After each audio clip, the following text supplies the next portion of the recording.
Please be sure to subscribe to our YouTube channel. And with that being said, this is Chris from Midwest Coast Fans, and this is what we believe the future of SeaWorld Entertainment holds.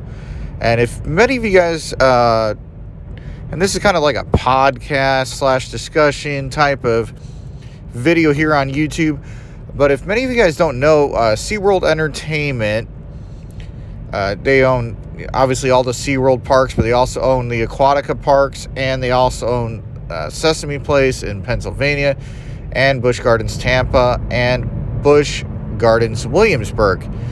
Well, the thing that's been happening over the last 4 years is we've seen a lot of additions of like huge attractions. So we definitely know that the future for SeaWorld Entertainment depends on what the reaction of the initial person is going to be, or the people actually visiting the parks. The visitor numbers have gone up, which is great news on that. And we believe that the future for SeaWorld Entertainment is going to be a great future. And they keep on investing in rides and infrastructure and just overall improvements. Now, you have to understand, in Williamsburg, there's been huge advancements in different attractions and rides. So in Busch Gardens Williamsburg, they have added so many different roller coasters and rides over the last so many years. And then with the addition this year of Pantheon, and then next year the new anticipated coaster, rumor is that it's going to be a launch Giga Coaster, kind of similar to Red Force.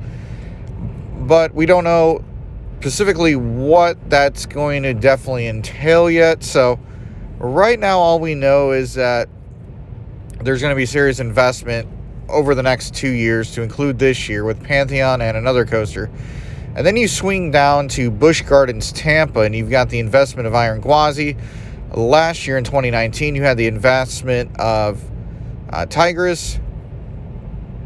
And next year in Tampa, it looks like they're going to be getting a flat ride. So it looks like the investment just continues and continues and continues, which is great news for those of the people that live in the area, and it's great news for members. But some of the initial changes that we've seen this year with SeaWorld and Busch Gardens is the all-day dining. And they are offering actually something called all-season dining, which is kind of similar to what you'll find at Cedar Fair Parks, where you get 2 meals each time you visit, and it's in so many hour increments. So they've also kind of made a push for more memberships, which we kind of expected that, because many parks are kind of switching over to this model. You get repeat visitors, more money spent in the park. But for a place like Busch Gardens Tampa, you're getting a lot of locals, but you're also getting a lot of visitors that may come from Orlando that's visiting, Universal, Disney World, or SeaWorld, and they might head out to Tampa. And SeaWorld Orlando actually offers a free shuttle there, so that's definitely a great addition. But when you look at the SeaWorld parks as a whole, going over to SeaWorld, SeaWorld Orlando, San Antonio, San Diego, ever since the Blackfish controversy, which obviously was disproven, which unfortunately the film had such a negative rapport on the actual park itself that they had to retheme and decide that they were just going to completely get rid of the whole orca exhibit altogether.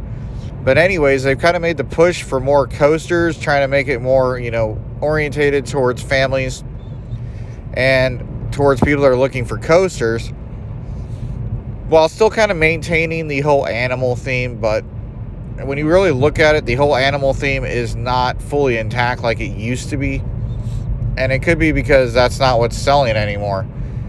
But I think they're trying to go towards kind of more like a animal kind of friendly environment. So by getting rid of the orca exhibit, they're able to focus on other animals that might not be as highly looked at or in disregard. So, they might get more seals and dolphins and other sea creatures that people just don't look at the same way.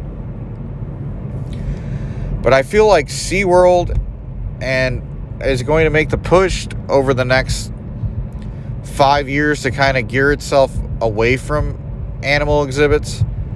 And I think it's going to be more towards conservation and efforts. And if many people don't know that conservation and efforts have already taken place at SeaWorld for many, many, many years. So, but I think they want to be looked at a lot differently. So I think a lot of the things that you're going to see them gear towards is kind of like more open spaces, more room for the animals to roam. And you're going to have rides that are geared around things. But I think a lot of the theming is going to change over the years. But I think they're going to mainly focus on major attractions instead of animal exhibits. And we see this with San Diego, with Emperor and a new coaster going in next year. And even down at SeaWorld San Antonio, where we see the addition of the Texas Stingray this year. So there's a lot of advancement and a lot of things changing in the actual franchise change as a whole. So what I see changing is that SeaWorld Entertainment is going to maintain its focus of adding major attractions, and it's going to also look at what kind of animal-friendly exhibits or animal, positive things can they do with their parks. So that Blackfish thing really hurt the company a lot. I remember, back in 2016, 2015 it was. 2015, I was, visiting Busch Gardens, Tampa, and I heard, I actually thought the Blackfish thing could have been possibly true, but then I found out that it wasn't.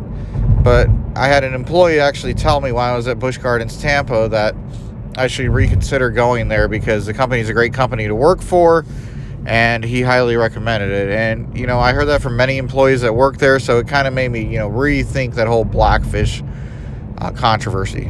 But that really hurt the company, and they are still kind of rebounding, but they've kind of rebounded over the last couple of years. But their main focus is major attractions, which caused them to lose a CEO and other things of that nature. But now they're building, record breakers to bring the crowds back in the parks. But I still hope that the future holds that they keep on to the animal exhibits in the parks that had them, like, Busch Gardens, Tampa, and all the SeaWorld parks. Obviously, Williamsburg is more focused around a European theme, so they don't have to focus on animals. But they still have a couple of animal exhibits up there. And unfortunately, with Anheuser-Busch not owning the company anymore, you don't get any of that cool stuff like you used to be able to meet and greet with the Clydesdales. And unfortunately, we don't see much of that anymore like we did see back then. So unfortunately, that's one of the only things that I kind of personally wish that they would kind of bring back. And it's very unfortunate. But, times changed, things change, and controversies can bring down a whole company. We see that with certain parks that might have, certain things happening with, they might have an accident on a ride. I'm not going to bring up any parks in particular, but they might tear down an attraction to kind of bring a new, overall, just good vibe to the actual park itself. So SeaWorld Entertainment has a bright future. I think the future holds for, like I said, major attractions, which includes, thrill rides, which includes roller coasters, which includes retheming, which includes including animal exhibits, but doing it in a place that doesn't really offend anybody anymore.